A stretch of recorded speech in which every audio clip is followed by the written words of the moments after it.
అంటే అంతకుముందు కొన్ని దశాబ్దాలుగా దాదాపు 35-40 సంవత్సరాలుగా అక్కడ ఏకగ్రీవాలు లేకపోతే రిగ్గింగ్లు, అందులో ఒక ప్రాపర్గా ఒక ఫెయిర్ ఎలక్షన్ అనే చరిత్ర తెలియదు అక్కడ. అందుకే ఓటర్లో అప్పుడు ఆ 2-3 రోజులు మనంతా కూడా చూపించాం, వాళ్ళంతా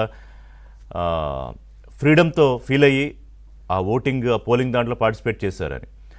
సరే, కొన్ని చోట్ల బైపోల్ జరిగింది, ఒక 2 చోట్ల. ఎందుకంటే ప్రజాస్వామ్యయుతంగా జరిగేటప్పుడు దానికి కంప్లైంట్లు వస్తే ఎలక్షన్ కమిషన్ తీసుకుంటుంది, రీపోలింగ్ కూడా నిర్వహిస్తుంది.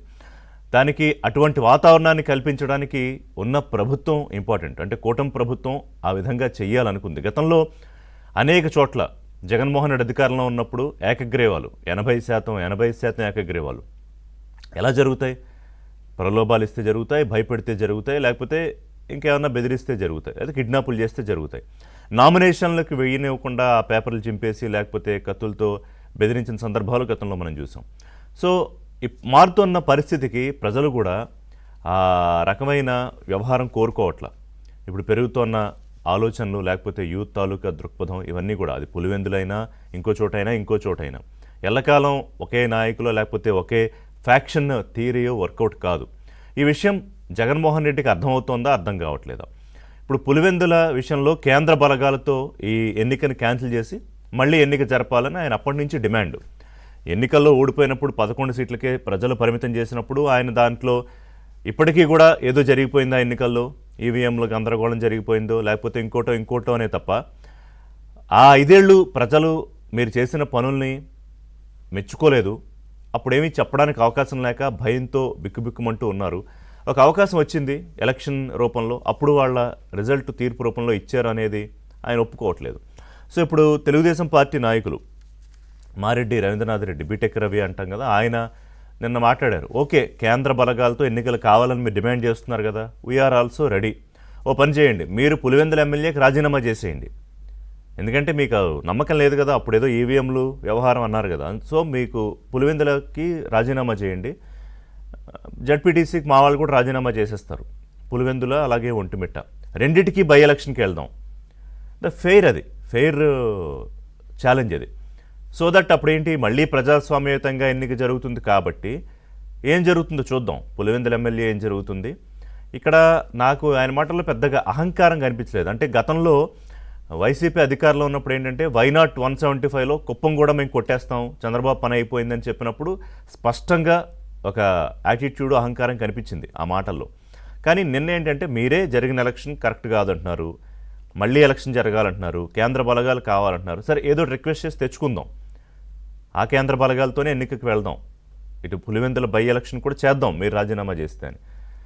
సో అది జరగదు. బట్ ఏంటంటే పొలిటికల్గా ఒక సిగ్నిఫికెన్స్ ఉండడం కోసం బహుశా ఆయన బీటెక్ రవి మాట్లాడి ఉంటారు. అలాగే ఇంకొక నాయకుడు కూడా, 2-3 రెస్పాండ్ అయ్యారు దీని మీద.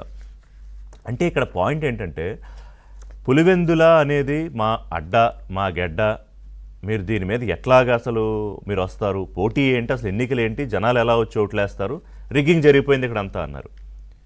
ఏది 80% ఒక చోట, 76% ఒక చోట వచ్చి స్వచ్ఛందంగా వాళ్ళు ఓట్లేస్తే రిగ్గింగ్ జరిగిపోయింది అంటారు. ఇంకా దానికి చాలా భాష్యాలు చెప్పుకొచ్చారనుకోండి.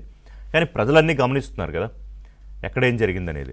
పైగా ఇంకోటి ఏంటి, ఏదో మూలిగే నక్క మీద తాటికే పడ్డట్టు మళ్ళీ ఇంకో ఉప ఎన్నిక వస్తుంది. కడప జిల్లాలో ఈ మున్సిపల్ కార్పొరేషను, మున్సిపాలిటీలకు సంబంధించి ఖాళీ అయిన స్థానాలకు ఉప ఎన్నికలు వస్తున్నాయి. అందులో మళ్ళీ పులివెందులు కూడా ఉంది. సోపిటి పులివెందులలో వార్డు ఒకటి ఉంది, అలాగే కడప జిల్లా మైదుకూరు, కడప, ఇంకా కొన్ని ఉన్నాయి.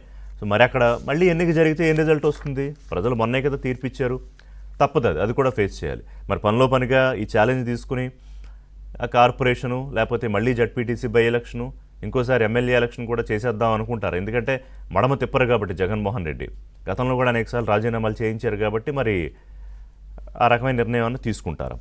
నిన్న ముఖ్యమంత్రిని కలిశారు వీళ్ళు, గెలిచిన అభ్యర్థి లతారెడ్డి కానివ్వండి, మరొక ఒంటిమిట్ట ఆయన అభ్యర్థి. ఇద్దరు కలిసిన తర్వాత చంద్రబాబు నాయుడు మరింత బూస్టింగ్ ఇచ్చేలాగా పులివెందుల్లో కూడా మనం ఢీ అంటే ఢీ అంటాం, అంటే ఇంకా తగ్గేదే లేదు అన్నట్టుగా చెప్పారు ఆయన. సాధారణంగా ఆయన స్టైల్ ఆఫ్ పాలిటిక్స్ ఏంటంటే ఈ రకమైన ఛాలెంజింగు లేకపోతే కాస్త రెచ్చగొట్టే ధోరణి రాజకీయాలు ఉండవు చంద్రబాబు నాయుడు శైలిలో. కానీ ఇప్పుడు ఒక ఎన్నిక తాలూకా రిజల్ట్ ఇచ్చిన ఉత్సాహం వాళ్ళకు కూడా ఇవ్వాలి కాబట్టి పులివెందుల్లో కూడా మనం ముందుకెళ్దాం. ఇక్కడేం మనం కుట్రల్లో కుతంత్రాలు అరాచకాలు ఏం చేయట్లేదు, రిగ్గింగ్లు చేయట్లేదు, జగన్మోహన్ రెడ్డి చెప్పేవాటిని నిజమని కూడా ఎవరు నమ్మట్లేదు. సో ఇదే ఉత్సాహంతో ముందుకెళ్ళి రాబోయే విజయాలకి ఇది ఒక మొదటి మెట్టుగా తీసుకుందామని చెప్పి కూడా వాళ్ళకి ఒక కొంత బూస్టప్ ఇచ్చే ప్రయత్నం చేశారు. అదే ఉత్సాహంలో కేడర్ కూడా ఉంటుంది. నాట్ ఓన్లీ తెలుగుదేశం, ఇక్కడ కూటమి ప్రభుత్వం అంటే తెలుగుదేశంతో పాటు ఇటు బీజేపీ జనసేన ఇద్దరు ఉంటారు. ఆ ముగ్గురు కలిస్తేనే ఒక రకమైన బలం. తెలుగుదేశం పార్టీతో కాస్త మెట్టు ఎక్కువ కావచ్చు, అంటే కేడర్ బలం చూసుకున్నా, లేకపోతే పార్టీ పరంగా ఉన్న అనుభవం, నాయకుడి పరంగా ఉన్న అనుభవం తీసుకున్నా. సో అదొక విషయం. ఇక వివేక హత్య కేసు మర్డర్ విషయంలో కూడా ఇప్పుడు పులివెందుల్లో మన ఆయన చాలా ఓవరాక్షన్ చేశాడు అవినాష్ రెడ్డి, వర్కౌట్ కాలేదు. అలాగే సుప్రీంకోర్టు మీరు అధికారంలో ఉన్నప్పుడు సునీత మీద, ఆయన భర్త మీద, మిగతా వాళ్ళ మీద ఎలా తప్పుడు కేసులు పెట్టి ఇరికిద్దామని అనుకున్నారని సుప్రీంకోర్టు అక్షింతలేసింది. వీళ్ళకి రిలీఫ్ రావట్లేదు. రేపో మాపో ఇంకా అవినాష్ రెడ్డికి కూడా ఉచ్చు బుగిసుకుంది, అరెస్టు తప్పదనే పరిస్థితి వచ్చేసింది. అది జగన్మోహన్ రెడ్డికి కూడా తెలుసు. అంటే ఇటు రాజకీయ పరంగానూ అవమానాలు, ఆల్రెడీ లిక్కర్ కేసు లాంటి వ్యవహారంలో తన అనుయాయులందరూ జైల్లో ఉన్నారు, వాళ్ళు బయటకు వచ్చే పరిస్థితి లేదు. ఆ కేసు ఇంకా స్ట్రాంగ్ అయిపోతుంది కాబట్టి అన్ని ఆధారాలు దొరికి రేపొద్దున్న ఈ పులివెందుల వివేక మర్డర్ కేసు వ్యవహారం అంటే నా చుట్టూ ఉన్నవాళ్ళు, నా అనుకున్న వాళ్ళందరూ వరుసగా క్యూ కట్టేస్తున్న పరిస్థితి. ఆ లిక్కర్ వ్యవహారంలో ఈయన పేరు కూడా ఛార్జ్షీట్లో చాలాసార్లు ప్రస్తావించారు. ఫైనల్ ఛార్జ్షీట్లో బహుశా ఆయనకు పేరు కూడా పెట్టచ్చు, జగన్మోహన్ రెడ్డి పేరు కూడా. మరోవైపు నిన్న తెలుగుదేశం పార్టీ నాయకులు అంటుంటే మరి ఎంతవరకు వాస్తవం చూడాలి చర్చలో. చాలామంది వైసీపీ నాయకులు, ముఖ్య నాయకులు ఏడాదిగా ప్రభుత్వం నడుస్తున్న తీరు చూసి, కూటమి ప్రభుత్వం తీరు, ఏదో ఒకటి బురద జల్లే ప్రయత్నం చేసిన, చంద్రబాబు మేనిఫెస్టో రీకాలింగ్ అన్నా, లేకపోతే రాష్ట్రపతి పాలన పెట్టేయండి అని ఢిల్లీలో హడావుడి చేసిన, లా అండ్ ఆర్డర్ ఫెయిల్ అయిపోయిందని చెప్పే ప్రయత్నం చేసిన, ఒక్కటి కూడా ఫలించలేదు ఈ ఏడాదిలో. పైగా ఇంకా బలంగా వేళ్ళూరికి పోతోంది కూటమి. అది అభివృద్ధి దిశగా చూసినా, లేకపోతే పార్టీల్లో చిన్న చిన్న వ్యవహారాలు ఉంటాయి. అంటే చిన్న ఎగ్జాంపుల్, ఎమ్మెల్యేలు తప్పులు చేసినా కూడా వాళ్ళని పిలిచి క్లాసులు బీగుతున్నారు చంద్రబాబు నాయుడు. అది అనంతపురం ఎమ్మెల్యే అయినా, ఇప్పుడు తాజాగా అతను శ్రీశైలం ఎమ్మెల్యేకి సంబంధించి పవన్ కళ్యాణ్ డిప్యూటీ సీఎం అటవీ అధికారుల మీద దాడి చేశాడు అన్న దాంట్లో చాలా సీరియస్గా తీసుకుని అతని మీద కేసులు ఫైల్ చేసి చాలా ముందుకెళ్లే పరిస్థితి కనిపిస్తుంది. అంటే సొంత పార్టీ అయినా, ఇంకో పార్టీ అయినా తప్పు చేసిన వాడు జవాబుదారీ కావాల్సిందే అనే పద్ధతిలో కూటమి ప్రభుత్వం ముందుకెళ్తోంది. సో ఇప్పుడు ప్రజలు డెఫినెట్గా దాన్ని యాక్సెప్టెన్స్ రేషియో, రిసెప్షన్ బాగుంటుంది. అది తెలుసు, జగన్మోహన్ రెడ్డికి తెలుస్తోంది. సో ఆయన పార్టీ నాయకులకు కూడా తెలుస్తుంది. సరే, జగన్ అంటే ఆయన ఎప్పుడు చెప్తున్నట్టు నేను మా అమ్మ ఉన్నప్పుడు మొదలుపెట్టాం, ఎప్పుడైనా మాకు అదే పరిస్థితి ఉన్నా కూడా పెద్ద ఇబ్బంది లేదు, ఎందుకంటే చెల్లెలు కూడా లేదు, తల్లి కూడా ఇప్పుడు లేదు కూడా అనుకోండి. ఆయన ఒంటరిగా అయినా నిలబడతాడు, ఎందుకంటే పార్టీ అయింది కాబట్టి. కానీ మిగతా వాళ్ళకి ఏం అవసరం, ఎవరిదారు వాళ్ళు చూసుకుంటారు రాజకీయాల్లో.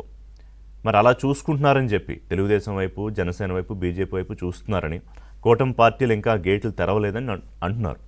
అంటే కానీ డెవలప్మెంట్ ఎన్నికల నాటికి వచ్చేసరికి చాలా పరిస్థితి మారిపోతుంది. అంటే చాలామంది నాయకులు గేటు దూకేస్తారు, ఎందుకంటే ఫ్యాన్ గాలి, ఫ్యాన్ తిరగకపోతే ఆ సఫికేషన్లో ఉండలేరు, సొంత రాజకీయ భవిష్యత్తు పణంగా పెట్టలేరు. లాయల్టీ ఉంటే 10 మంది 15 మంది ఉంటారు. ఇంకా ఎటు వాళ్ళకి దారి లేని వాళ్ళు, లేకపోతే ఎట్టి బస్సులోనో ఆ పార్టీలు గేట్లు తెరవని వాళ్ళు, ఇట్లాంటి వాళ్ళు కొంతమంది ఉండొచ్చు కాక.